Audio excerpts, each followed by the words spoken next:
Você já atendeu um paciente que chega à sessão e começa a contar tudo o que aconteceu na semana? Ele começa por um assunto, passa para outro, lembra de uma conversa e quando você percebe, metade da sessão já passou. E você, terapeuta da TCC, fica ali pensando: eu preciso estruturar essa sessão, eu preciso voltar para o foco, mas se eu interromper, será que vou parecer rude? Será que ele vai se sentir invalidado?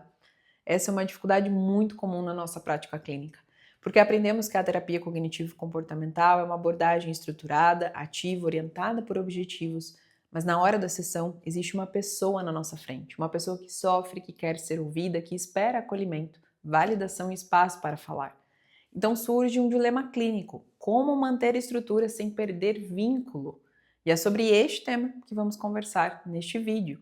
Então sejam bem-vindos à Comunidade Clínica com Propósito. Eu sou a Ariane Luz, psicóloga e especialista em terapia cognitivo-comportamental e supervisora com foco em desenvolvimento de competências clínicas. Você também me encontra no Instagram, no @psi.arianeluz. Para início de conversa, precisamos ter muito claro que na TCC, estruturar a sessão não significa engessar o encontro terapêutico. Também não significa transformar a sessão em uma sequência rígida de etapas, ignorando o que o paciente traz. Estrutura é uma forma de cuidado, ela ajuda o paciente a organizar o sofrimento, priorizar o que é mais importante, transformar queixas em foco de trabalho e sair da sessão com alguma direção. Por isso, quando o terapeuta deixa a sessão seguir completamente sem foco, muitas vezes ele não está sendo mais acolhedor. Ele pode estar permitindo que o paciente repita dentro da sessão o mesmo padrão que mantém sofrimento fora dela. Pense, por exemplo, em um paciente ansioso que passa a semana ruminando, tentando resolver mentalmente todos os problemas, pulando de preocupação em preocupação. Se na sessão ele fala durante 50 minutos sem pausa, sem organização e sem escolha de prioridade, talvez a sessão esteja apenas reproduzindo o ciclo de ruminação. Não faz sentido? Ou pense em uma paciente deprimida que chega contando vários acontecimentos da semana, mas sempre voltando para a autocrítica, desesperança e sensação de fracasso. Se o terapeuta apenas acompanha esse fluxo sem ajudar a organizar, pode sair da sessão com a sensação de que acolheu, mas sem ter ajudado a paciente a construir compreensão mais clara do que aconteceu e do que ela pode fazer a partir disso. Então, a primeira ideia importante é esta: quando o paciente fala demais, a pergunta não é como eu corto, a pergunta é qual é a função dessa fala. Às vezes o paciente fala muito porque está ansioso, às vezes porque está tentando buscar garantia, porque está evitando entrar em um tema mais doloroso, às vezes porque tem dificuldade de organizar a própria experiência, ou porque acredita que precisa contar todos os detalhes para ser compreendido. E às vezes porque a sessão é um dos poucos espaços em que ele se sente escutado. Percebe? Se eu entendo a função da fala, eu consigo intervir melhor. Porque não se trata de interromper por impaciência, por pressa ou por rigidez técnica. Trata-se de interromper com propósito clínico. E aqui existe uma diferença importante. Interromper não é invalidar. A forma como o terapeuta interrompe é que pode ser invalidante ou terapêutica.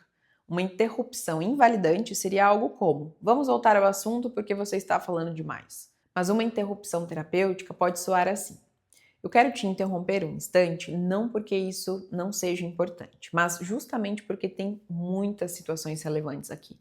Podemos organizar juntos o que merece mais atenção hoje? Perceba a diferença? O terapeuta valida, explica o motivo da interrupção e convida o paciente para colaborar. Esse é o ponto central. Na TCC, a estrutura precisa ser colaborativa. E uma estratégia muito útil é combinar isso desde o início do tratamento, é psicoeducar sobre essa estrutura. O terapeuta pode dizer algo como: em alguns momentos eu posso te interromper para ajudar a gente a organizar a sessão, retomar o foco ou conectar o que você está dizendo com os objetivos da terapia. Se isso acontecer, não é porque eu não quero te ouvir, é porque eu quero nos ajudar a usar bem o tempo da sessão. Tudo bem por você? Esse tipo de psicoeducação, por exemplo, reduz o risco de o paciente interpretar a interrupção como rejeição e também ajuda o terapeuta a se sentir mais autorizado a conduzir. Porque uma coisa é interromper por interromper e outra coisa é interromper dentro de um acordo terapêutico previamente construído. Outra ferramenta fundamental é a agenda colaborativa. No início da sessão, em vez de simplesmente perguntar como foi sua semana, o terapeuta pode perguntar: o que aconteceu de mais importante desde a última sessão? Ou, Dos pontos que você trouxe, qual parece mais importante para trabalharmos hoje?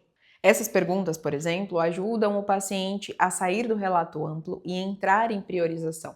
A sessão não precisa começar com uma narrativa longa da semana. Ela pode começar com uma seleção colaborativa de foco. Por exemplo, se o paciente diz: "Essa semana foi horrível. Briguei com a minha mãe, tive problema no trabalho, não dormi bem, fiquei ansioso, faltei na academia e ainda tive uma crise."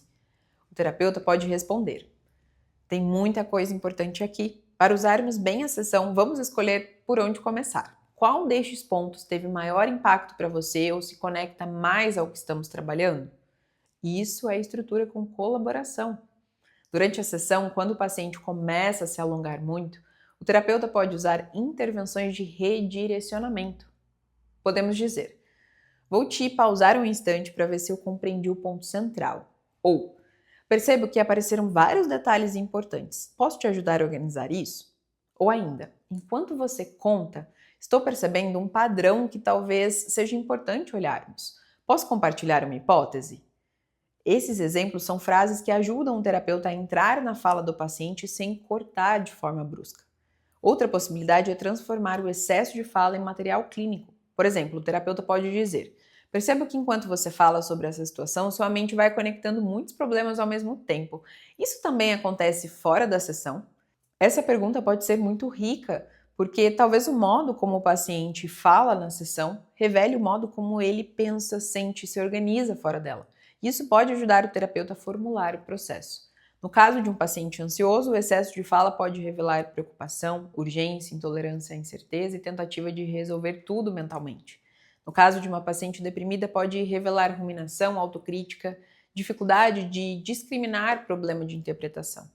No caso de pacientes com medo de rejeição, pode revelar a necessidade de explicar tudo para não serem mal compreendidos. Então, a fala longa não é apenas um obstáculo, ela também pode ser um dado clínico. Mas para usar esse dado, o terapeuta precisa conduzir, precisa estar ativo. Uma boa intervenção seria: "Enquanto você me conta, percebo que surgem muitos detalhes e muitos caminhos possíveis. Isso me faz pensar que talvez parte do sofrimento venha dessa sensação de que tudo precisa ser resolvido ao mesmo tempo. Faz sentido olharmos para isso?" Aqui a interrupção vira a formulação. O terapeuta não está apenas dizendo "fale menos." Ele está ajudando o paciente a observar um padrão. Outro ponto importante é diferenciar acolhimento de ausência de direção. Muitos terapeutas têm medo de estruturar porque associam estrutura à rigidez. Mas na prática, o paciente pode se sentir mais seguro quando percebe que o terapeuta consegue ajudá-lo a organizar o caos. A estrutura pode ser vivida como cuidado, especialmente quando o paciente chega confuso, sobrecarregado ou desorganizado. O terapeuta pode dizer: "Eu estou vendo que isso está muito carregado para você, justamente por isso vamos organizar em partes para que a gente consiga cuidar disso com mais clareza." Percebe como é um detalhe que acolhe e estrutura ao mesmo tempo? E no final da sessão é importante revisar o processo. Se houve interrupções ou redirecionamentos, o terapeuta pode pedir feedback. Como foi para você quando eu te interrompi para organizar o foco? Ou isso te ajudou ou ficou desconfortável? Ou ainda, tem alguma forma melhor de que eu possa fazer isso com você? Esse tipo de pergunta protege a aliança terapêutica, porque a questão não é nunca interromper, a questão é interromper, observar o impacto e ajustar a condução. Então, quando o paciente é prolixo, o terapeuta da TCC precisa fazer alguns movimentos clínicos. Primeiro, compreender a função da fala, depois, combinar desde o início que a estrutura faz parte do tratamento. Em seguida, construir uma agenda colaborativa, validar antes de redirecionar, transformar o padrão de fala em dado clínico quando fizer sentido e pedir feedback sobre a condução. Na prática, isso significa sair da pergunta "como eu corto esse paciente" e entrar em uma pergunta mais clínica: "como eu ajudo esse paciente a organizar a própria experiência sem romper a aliança?" E não menos importante, pode existir uma camada que muitas vezes passa despercebida. Não é apenas o paciente que precisa ser compreendido. Nós, terapeutas, também precisamos observar o que acontece conosco enquanto conduzimos uma sessão. Porque diante de um paciente que fala muito, podem aparecer pensamentos automáticos no próprio terapeuta, como: "Se eu interromper, ele vai se sentir rejeitado, vou parecer fria." Ele vai achar que não estou acolhendo, posso romper o vínculo, entre outros. Pensamentos como estes influenciam diretamente a nossa condução clínica. Se o terapeuta acredita que interromper é o mesmo que invalidar, provavelmente terá dificuldade de estruturar. Se acredita que acolher é deixar o paciente falar sem direção, pode acabar confundindo escuta com ausência de foco. E se teme frustrar o paciente, talvez evite intervenções importantes para preservar uma sensação imediata de vínculo. Por isso, quando falamos de paciente prolixo, também precisamos falar da pessoa do terapeuta. O que essa fala longa desperta em mim? Aparece medo quando penso em interromper? Que crença eu tenho sobre acolhimento, estrutura e diretividade? Que imagem eu faço de mim como terapeuta quando preciso redirecionar a sessão?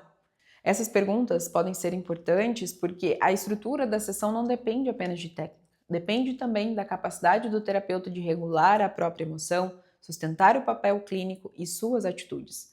E assim como o paciente tem em nós esse apoio, na supervisão, o terapeuta pode olhar para o que está acontecendo dentro dele sem transformar isso em culpa ou incompetência.